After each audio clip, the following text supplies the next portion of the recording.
it's time to put out the bat signal for the right agent. What is the process that brings you to Saba? So Saba, I also want you to interrupt me at this point when like you have not conflicting narratives, but like other things to add. My perspective, as it were. Yes. So I don't remember how I first found Saba. I think it was just like manuscriptwishlist.com, which is the only place I send people when they ask me how to find an agent. I'm like, just go there and like find someone and read their submission guidelines. That's weird because I'm not on manuscript wishlist. Oh. Manuscriptwishlist.com. Were you like 7 years ago or 8 years ago? No. Okay, well then I'm making that up. I found you somewhere. Well, I mean, I used the MSWL hashtag a lot on Twitter. Maybe that's what it was. That might be it. So it was 2014, right? Yeah, like my intern year. Yeah, literally, I think yours was one of the first queries I ever read that excited me enough to be like, wow, I'm actually getting stuff that's good, like, and not just, oh, let me query this agent because I've queried all 500 other ones and this one just popped up, so yeah. I didn't know that. Yeah. So anyone who queried you in 2013, slam.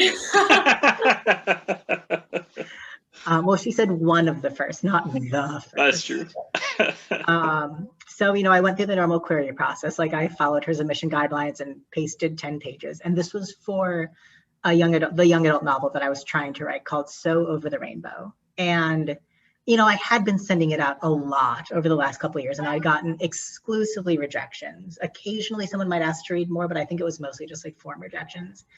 And Saba was the first agent to email me back and be like, this doesn't work yet, but I think that it maybe could, and here are some suggestions that I have for making it better.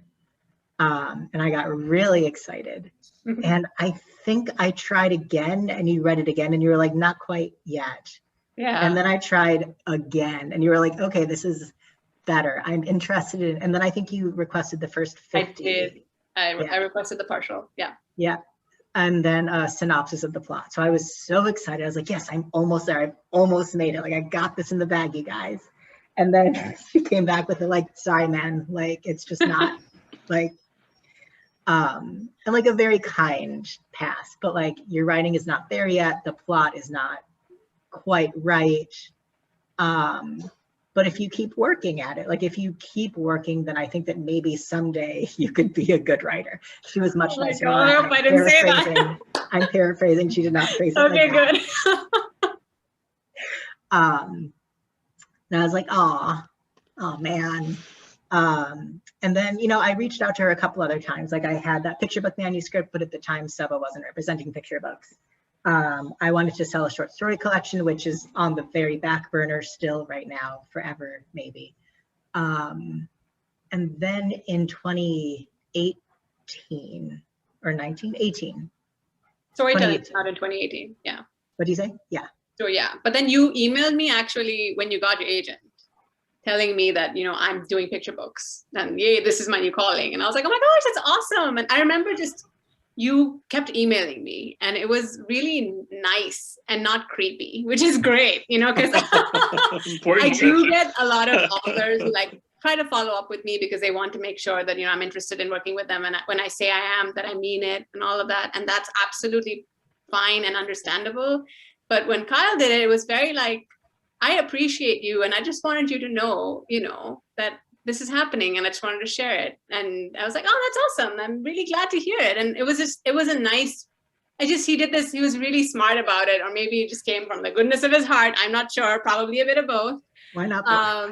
He kept in touch with me and it was nice. It was nice. It was because he told me, and then he told me when he sold his book, I was following him on Twitter. I remember I was excited. And he would always add this line at the end being like, I'm so glad, that we are in touch because I think just being in touch makes me feel like I can do this. Like I can be an author, and obviously as a baby agent, that meant the world to me, even if it wasn't true. And I'm hoping it was just a little bit true at least. I was just like, I love hearing that. And so I remember when storytelling came out, I bought it and I was like, I don't work with this author, but I feel like, I feel like I played a role in their journey and I'm just going to celebrate that. And well, and That's actually true, because like what was going on in my mind was like, I'm not good. Like all those rejections like made me think, well, maybe I'm just not a good writer. Like that's okay. Like lots of people aren't good at lots of things, and this is the thing that I want to be good at, but I'm not, and that's all right. But Saba's like actual like genuine encouragement made me think like, oh, like maybe I'm not terrible. Like maybe if I work at this, I could get better. And like maybe just this like trans young adult novel isn't the right project for me. Maybe I should focus on something else. And like I kind of wonder if like without her encouragement, I might have just decided to give up instead of just switch tacks and try something new. I think that's true. Yeah, I mean, no one can know because like we only have the one timeline, but that feels really true to me. Oh, right. And then in 2018, I had finished the first draft of the middle grade that's coming out next month, Too Bright to See. And this is like... Oh, I should point out, through the magic of time travel, this is technically April 17th right now, and the book is available Tuesday, April 20th. Yeah. By God, you could be pre-ordering it as we speak, esteemed audience.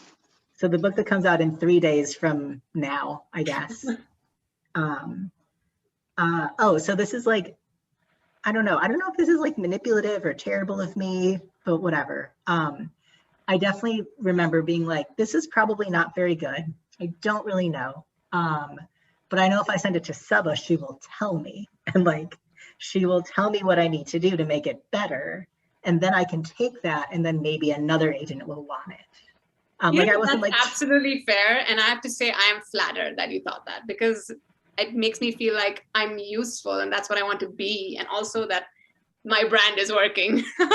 That's what I want people to feel like when they send me stuff. And when I say to them that I am interested in seeing their work and that I will give them feedback, that I mean it and that it's not form. And well, I meant it. So yay. Yeah. And then I was extremely surprised to find out that she liked it. And then she wanted to be my agent, and I was so happy. And it actually okay, the second you sent me that manuscript, first of all, I was in my 3rd trimester pregnancy. I was literally on the verge of wrapping things up and just taking a break because it was a tough pregnancy, and I knew I like just needed to like disconnect from work. Like, and is this baby 1 or baby 2? Baby 2, yeah. So I had a 2-year-old and I was pregnant. It was a lot. And we were moving. And I think when he sent me the manuscript, we had just finished moving. So we drove across the country with all our things. We were also potty training my daughter. There was a lot going on. It was insane.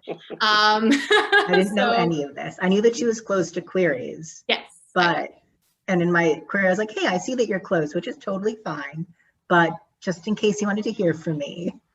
Yeah, I read that and I'm gonna be honest, I was happy, but I was mostly like, oh no, because I didn't know if I had the bandwidth. And it's always just like, it's like when you get like a really exciting project on like Christmas Eve and you told yourself you were not going to work the next day. It was that feeling. And I was like, you know what, I'm going to read this because I have to. I felt like not because I was excited by your writing, but also because I felt like I knew you and I wanted to see what you'd come up with. And we had by then sort of kept in touch for 4 years or so. So I read it, and I remember while I was reading it thinking, oh my God, this is really good. Oh no, this is really good. Like, I was not planning to sign a client then at all. Like, it was not in the plan. And I was like, oh my gosh, this is good. No. And then of course I finished it and I was like, I have to offer on this. And so then I emailed him and I was like, we have to talk, and we talked. So yeah.